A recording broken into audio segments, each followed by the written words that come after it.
She tried to leave him. She wrote it in her diary. She told herself she deserved peace. 2 days later, she was gone. No struggle, no signs of escape, just silence, and a home that looked frozen in time. Investigators found her blood in a place she was never supposed to be. They found a cooler drifting in the ocean. They found brothers cracking under guilt. And behind all of it, a man who thought losing control meant losing everything. This is the story of obsession, power, and the moment a breakup became a murder. The apartment, at 2807 West 11th Street, in Wilmington, showed no signs of forced entry.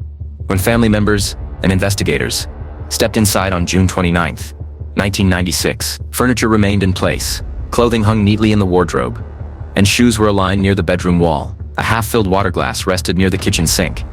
An unopened mail was stacked on the table, untouched for 2 days. Everything was in its expected place, except for one crucial thing. Anne Marie Fahey had not returned home since the evening she was last seen leaving for dinner with Thomas Capano. She had missed family engagements, failed to check in with her sisters, and did not show up for a work commitment. For a woman known for her punctuality and routine, her sudden absence was alarming.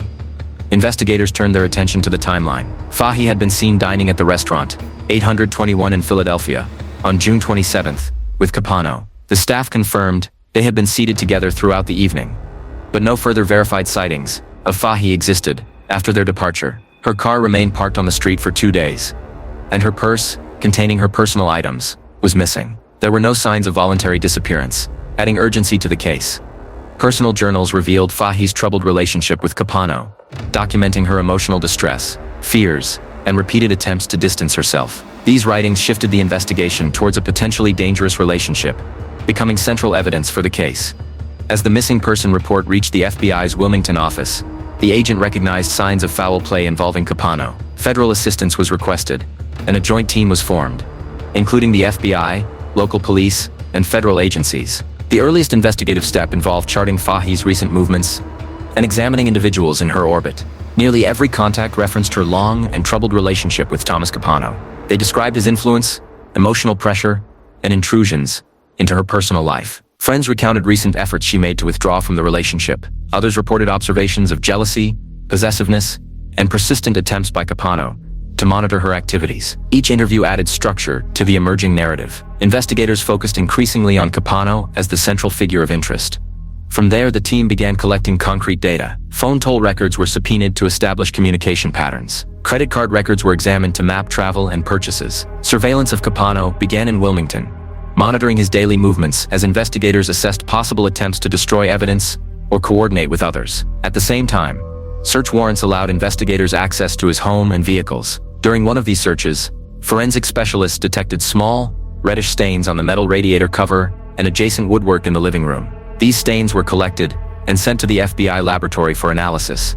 A significant step in linking the stains to Fahey came when investigators contacted local blood donation centers. Fahey had donated blood shortly before her disappearance. A sample from that donation had been preserved in storage as part of standard medical protocol. Forensic scientists compared that preserved sample to the stains recovered from Capano's residence. Testing confirmed a match. This result placed Fahey inside Capano's home at a time inconsistent with his statements and directly contradicted the narrative he provided to investigators. Parallel inquiries examined Capano's financial records. Investigators identified purchases consistent with preparation for transporting large items, including a sizable fishing cooler bought 2 months before Fahey disappeared. This discovery became significant when combined with new information that surfaced during federal monitoring of Gerard. An undercover operation targeting him on separate firearms and narcotics offenses resulted in his arrest in November 1997. Facing substantial charges, he agreed to cooperate and provided information implicating Thomas in the disposal of Fahey's body. His statements outlined a sequence of actions carried out with his brother Louis,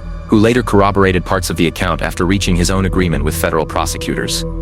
Gerard later revealed that on June 28, 1996, Thomas Capano transported Fahey's body in a cooler and attempted to sink it in the Atlantic Ocean. However, the cooler remained afloat. After attaching boat anchors, Capano disposed of the body, and the cooler was discarded. A group of fishermen recovered a damaged cooler that matched Gerard's description. Their report and the cooler's physical details later became crucial evidence, confirming the disposal account provided by Gerard. As evidence mounted, investigators moved to secure Thomas Capano. Intelligence gathered during surveillance suggested he might be preparing to leave the country. On November 12, 1997, federal agents arrested him. Authorities determined that state prosecutors would take the lead on the homicide charges. Given the jurisdictional location of the murder, preparations began for a trial expected to draw intense public scrutiny due to Capano's prominence and the absence of the victim's body. During trial, the prosecution presented forensic evidence, witness testimonies, and Fahey's journals, detailing her fear and efforts to end her relationship with Capano. The defense claimed the death was accidental, but inconsistencies with the evidence undermined this version. Capano's defense shifted during the trial. He asserted that Fahey's death resulted from an accidental gunshot inflicted by another woman, who allegedly arrived unexpectedly, and threatened self-harm using the firearm the state linked to him. He claimed he disposed of the body to protect that woman, and to avoid scandal. However, this account conflicted sharply with the physical and testimonial evidence. There were inconsistencies regarding the presence of blood inside his home, the disposal actions taken at sea, and the pre-existing purchase of the fishing cooler. The jury evaluated these contradictions alongside the broader pattern revealed by the investigative record. On January 17, 1999, after evaluating all evidence presented, the jury found Thomas Capano guilty of the murder of Anne Marie Fahey. The court initially imposed a death sentence.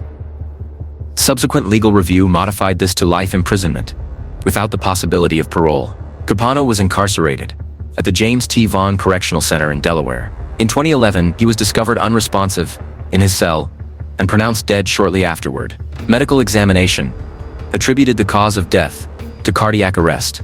Despite extensive investigative and recovery efforts, Fahey's body was never recovered from the ocean. The case closed with a detailed record built from months of forensic work, collaboration across multiple agencies, and the corroborated testimonies of individuals directly involved in the disposal of the body. The combination of physical evidence, documented behavioral patterns, and investigative persistence produced a conclusion supported by multiple independent elements. The disappearance of Anne Marie Fahey, the discoveries that followed, and the legal proceedings that ensued became one of the most extensively examined criminal cases in Delaware's modern history, shaped entirely by the actions taken in the days following June 27, 1996.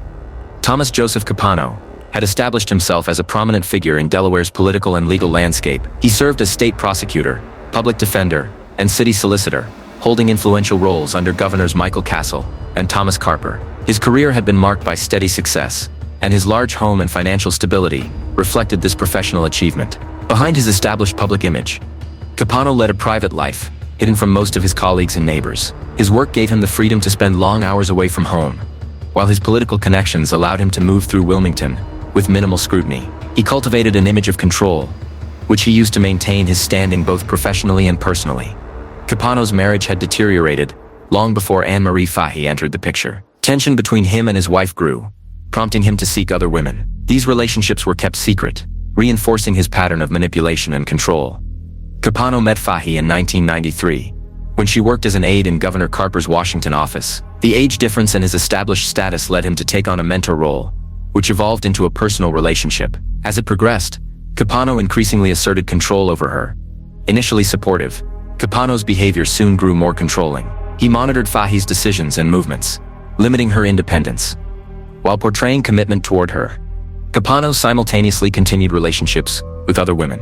These overlapping involvements required substantial coordination, secrecy, and manipulation, tasks for which his political experience had already provided extensive preparation. He relied on compartmentalization, presenting different versions of himself to different people. Friends from political circles saw him as an articulate problem solver. Associates from the legal community regarded him as an ambitious but effective advocate. Women involved with him privately encountered a more forceful persona, often characterized by intensity, possessiveness, and the expectation of compliance. Each environment reinforced the others, enabling him to sustain multiple fronts without immediate exposure. As Fahey attempted to distance herself, Capano's anxiety grew. His increasing pressure to maintain control intensified, while Fahey expressed a desire for independence. Capano's position allowed him to monitor Fahey's movements and escalate his emotional pressure when she sought space. By June 1996, Capano's behavior had escalated. As Fahey sought more independence, Capano prepared for conflict, including purchasing a fishing cooler and firearms. In the months leading up to June 1996, Capano's actions revealed a heightened level of preparation for eventual conflict. Investigators would later document purchases consistent with advanced planning, including the acquisition of a large fishing cooler approximately 2 months before Fahey's death. At the time of purchase, there was no outward indication of its intended use. However, as events later revealed, The item played a critical role in the days following her disappearance. This purchase, alongside his possession of firearms accessible through his relationships with other women, indicated a capacity to mobilize resources quickly when needed. Capano's emotional strain grew as Fahey's desire for independence became more apparent. Her exhaustion was evident to those around her, and her attempts to end the relationship intensified his agitation. Capano arranged a dinner with Fahey on June 27, 1996. It was the last confirmed sighting of her alive, after which all traces of her disappeared. Meanwhile, Capano maintained constant awareness of her movements. He arranged dinner with her in Philadelphia on June 27th, positioning the outing as familiar and unthreatening. This dinner became the last confirmed sighting of her alive. Restaurant staff and receipts placed them together for several hours that evening. Investigators later pieced together surveillance and witness accounts showing them leaving the area in his company. After that point, all verified tracks of Fahey ended.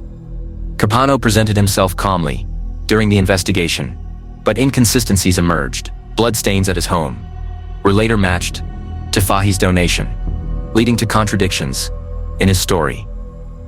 Capano's double life was exposed as evidence mounted against him. Forensic records, financial documents, and personal accounts began to unravel his hidden behavior.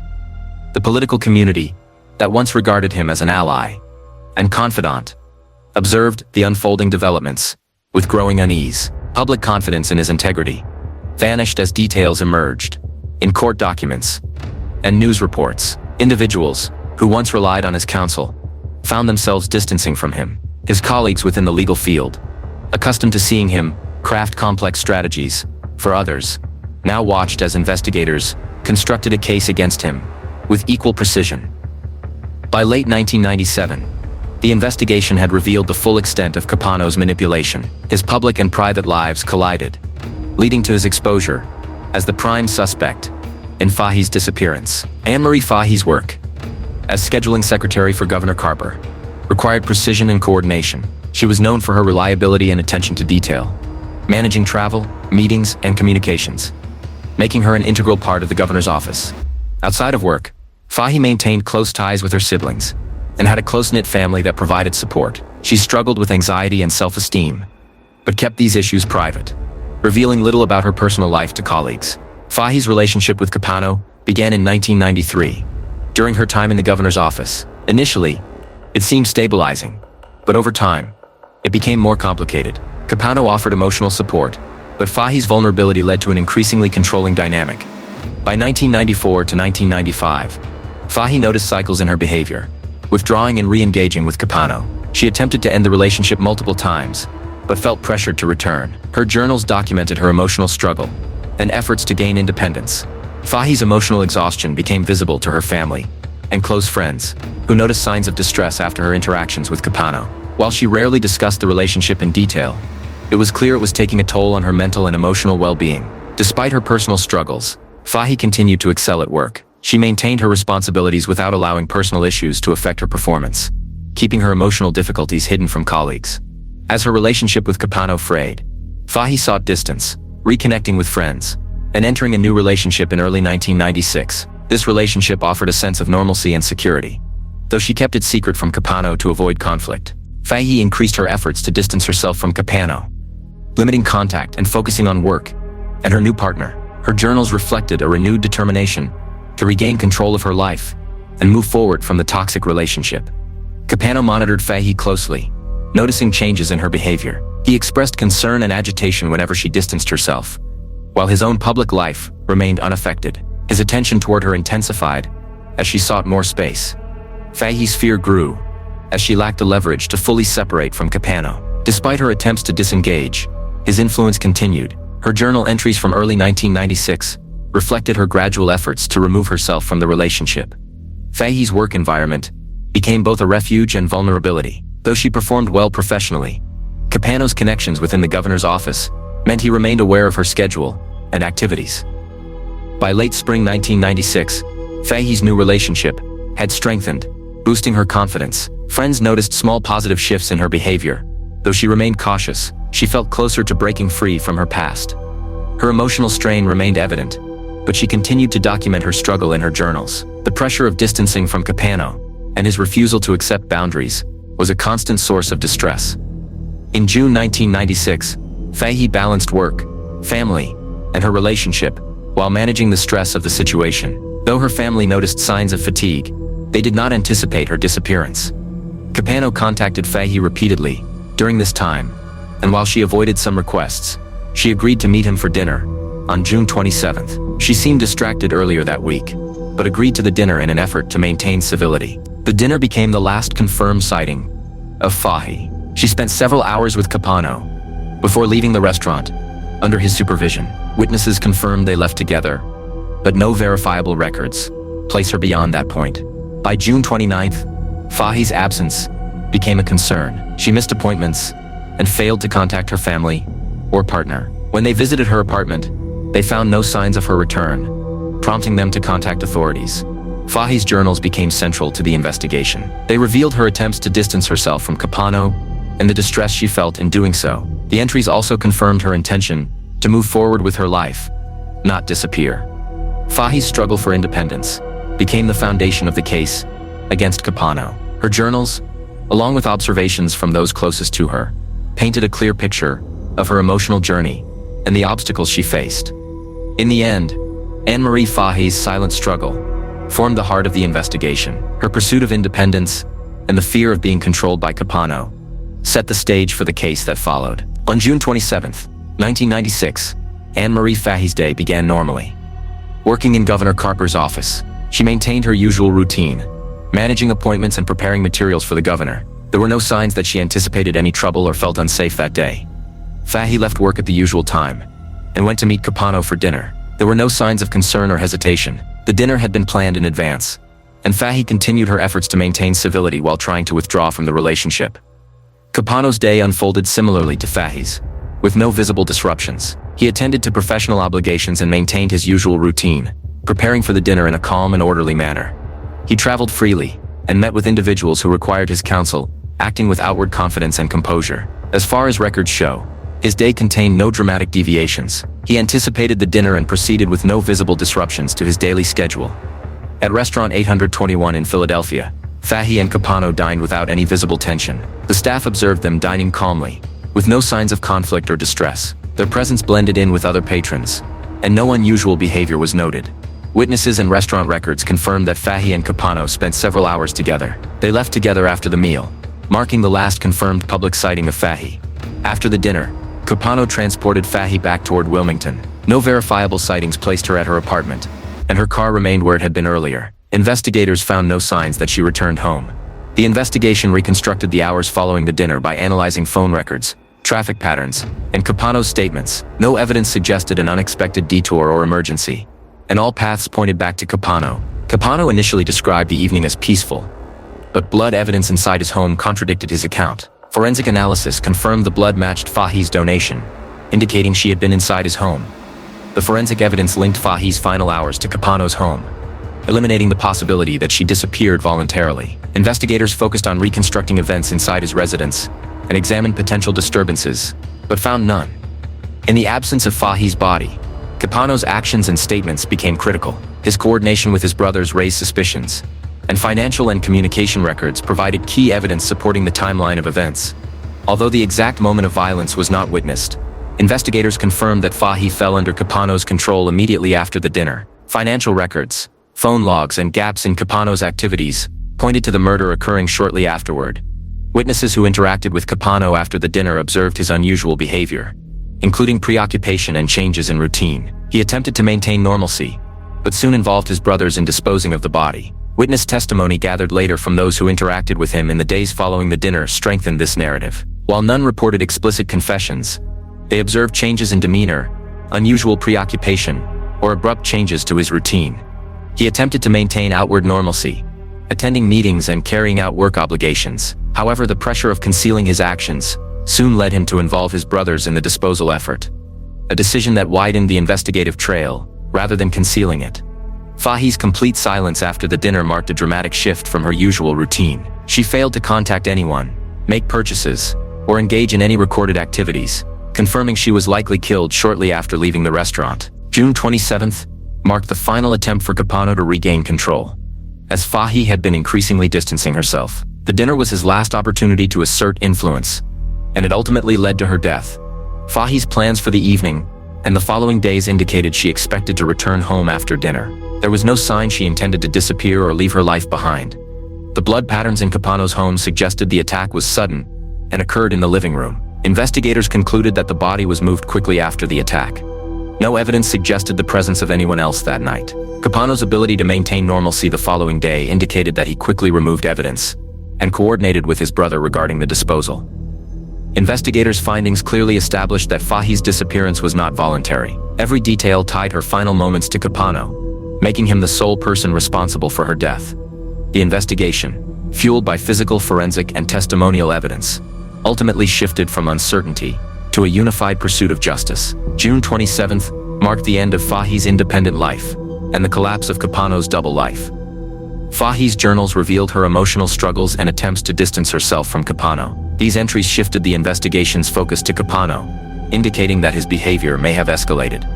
A joint investigative team was formed, including the FBI, Wilmington Police, IRS, and ATF. Each agency contributed specific expertise, allowing them to investigate the financial and forensic aspects of the case.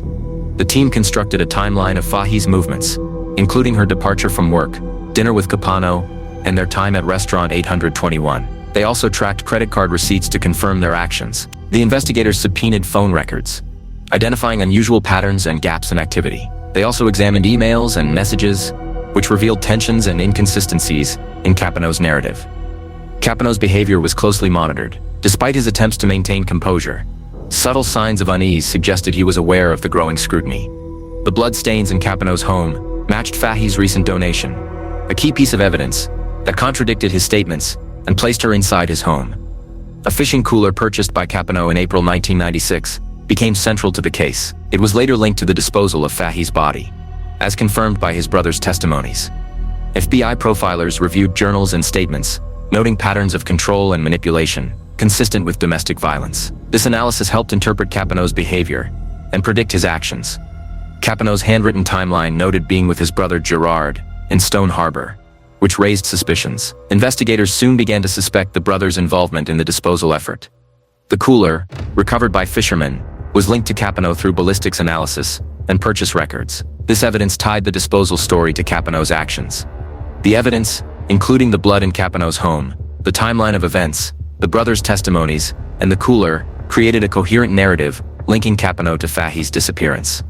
With each new discovery, investigators closed in on Capano. The investigation, supported by physical and testimonial evidence, shifted from uncertainty to a focused pursuit of justice. The search of Thomas Capano's home was a turning point in the investigation. Despite the circumstantial evidence, investigators lacked physical proof linking Fahey to his house until the search was conducted. The discovery of bloodstains in the living room confirmed that something had occurred inside his residence, marking a key breakthrough. Forensic experts applied chemical agents and infrared lighting to reveal faint bloodstains on the radiator cover and nearby woodwork. These marks were small but significant, marking the first concrete evidence of violence at the scene.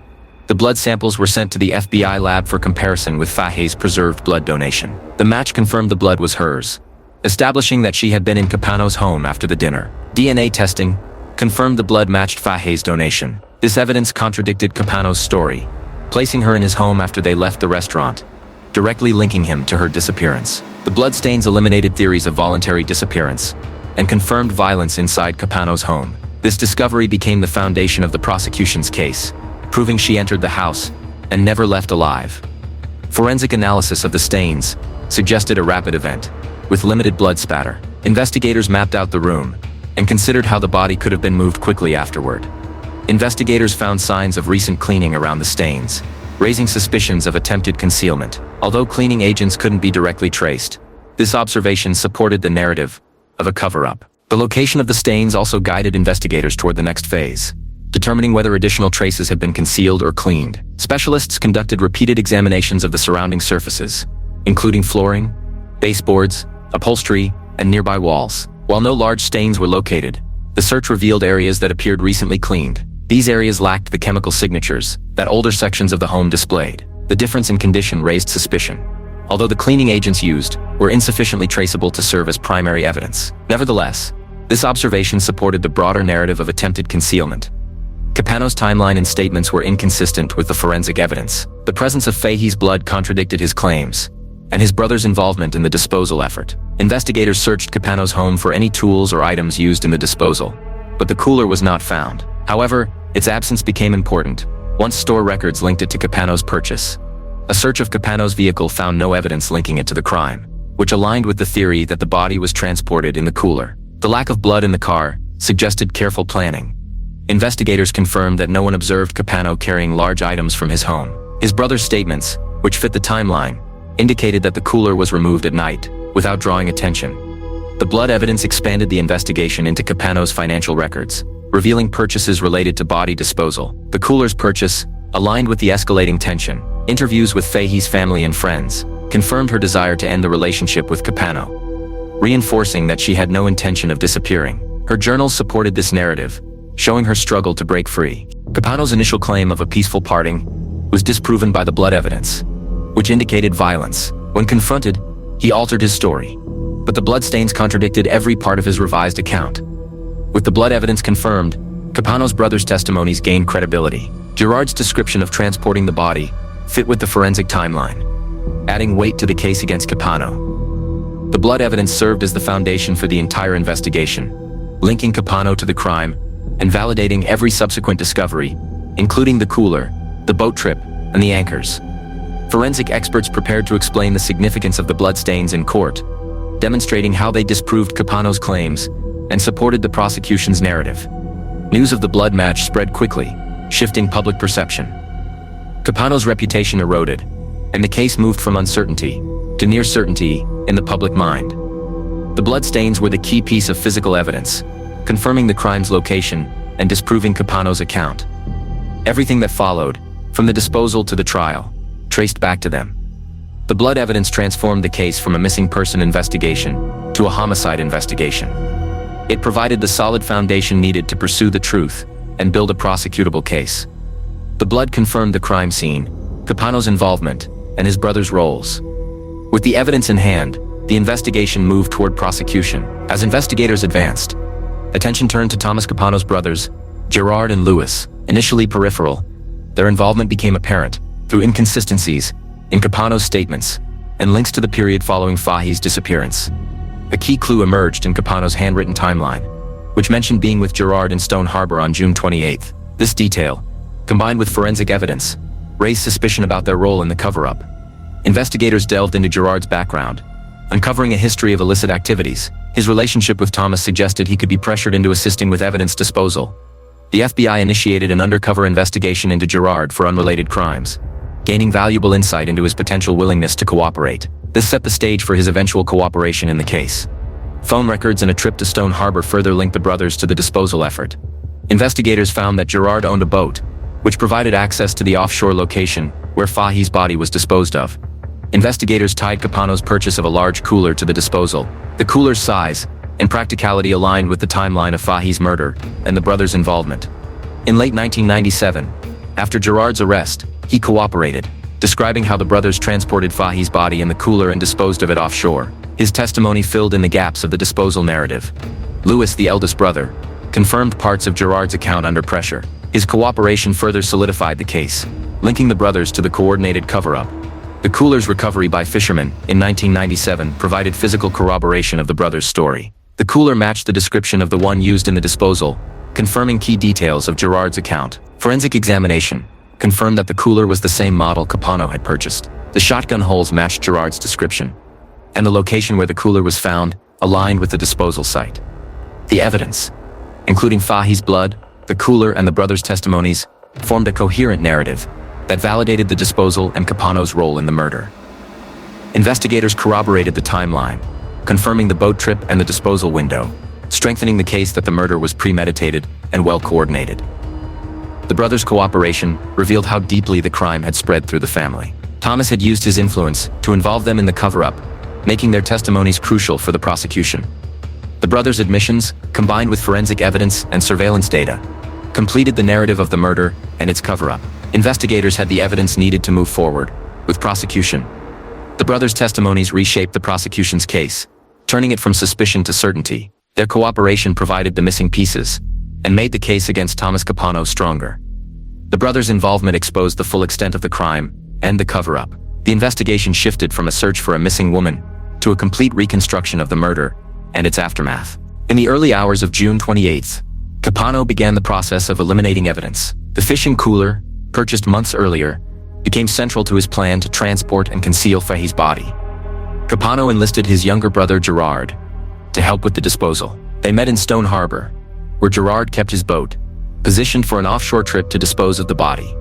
The cooler was loaded onto Gerard's boat in the privacy of early morning hours. No one noticed the brothers' actions, as such routines were typical for fishing trips. The brothers traveled 70 miles offshore, placing them beyond coastal search zones. The vast ocean provided the concealment Capano needed, making recovery nearly impossible.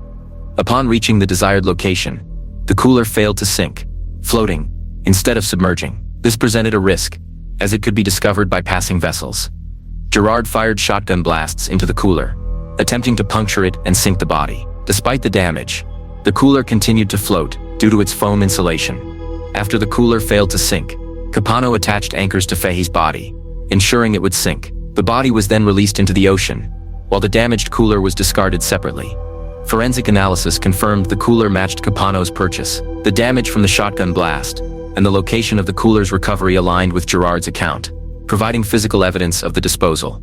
Capano's offshore disposal method was designed to avoid recovery, and the anchors ensured Fahey's body sank to a depth beyond typical search capabilities. The ocean concealed the body, but not the truth. Gerard's cooperation was crucial in revealing the disposal details. His testimony, corroborated by physical evidence, provided clarity on the events following Fahey's murder.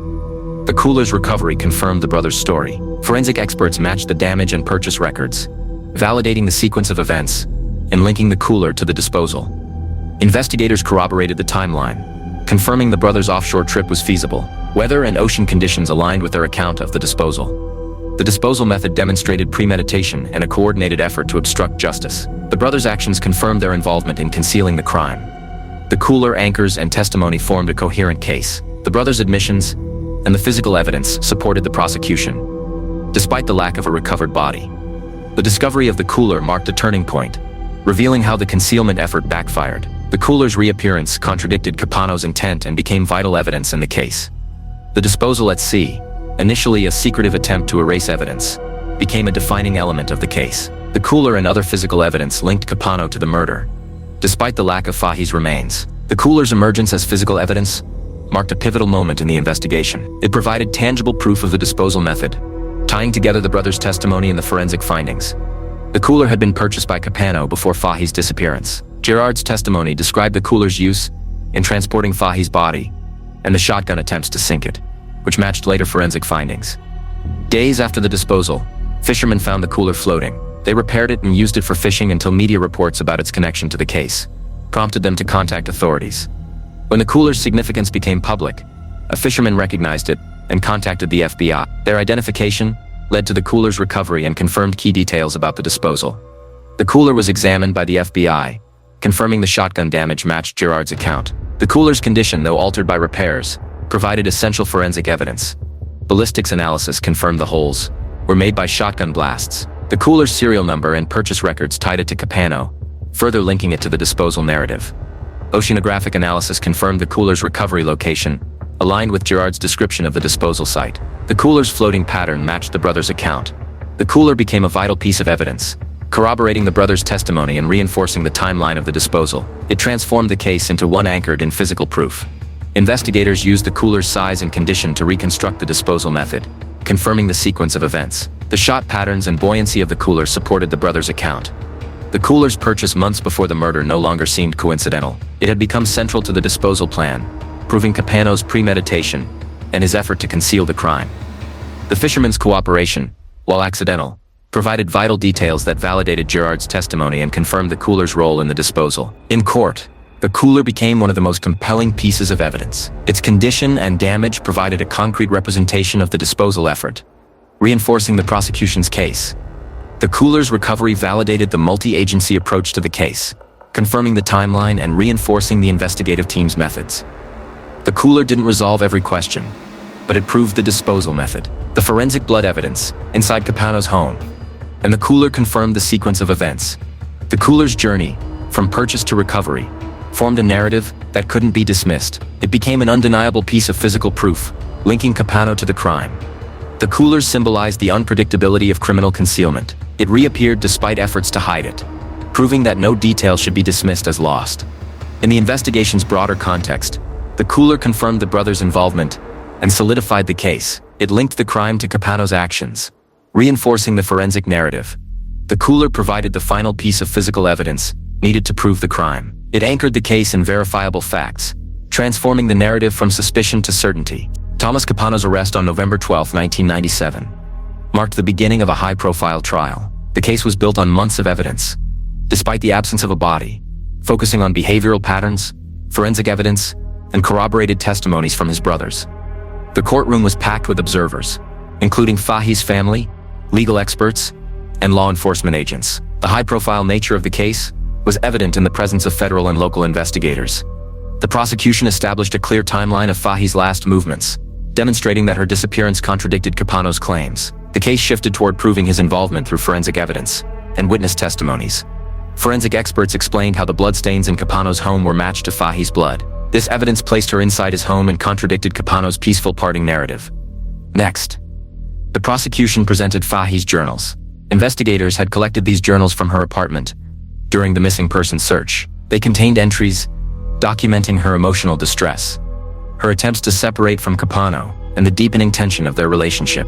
Her written descriptions offered context for her final months and established a pattern of control and fear. While the journals were not statements of events from June 27th, they were used to establish motive, intent, and the deteriorating nature of the relationship. These entries also helped the jury understand why Fahey had attempted to distance herself from him, and why she would not have voluntarily vanished. Witness testimony confirmed Fahey's stable routines and her intentions to end the relationship. These accounts contradicted theories of voluntary disappearance. A former romantic partner of Capano testified about purchasing a firearm for him weeks before Fahey's disappearance, adding weight to the prosecution's narrative of premeditation.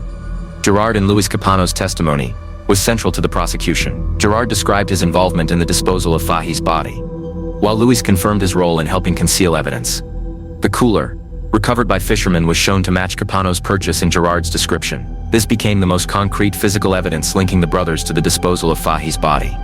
Financial and phone records documented Capano's movements and communications in the days following Fahey's disappearance, showing coordination with his brothers and efforts to conceal the crime. With the prosecution's case presented in sequential, evidence-based segments, attention shifted to the defense. Facing extensive forensic evidence, corroborated testimony, and clear contradictions in his earlier statements, Capano altered his narrative. He now asserted that the death had been accidental. He claimed that another woman had arrived unexpectedly and threatened self-harm with the gun he had previously obtained.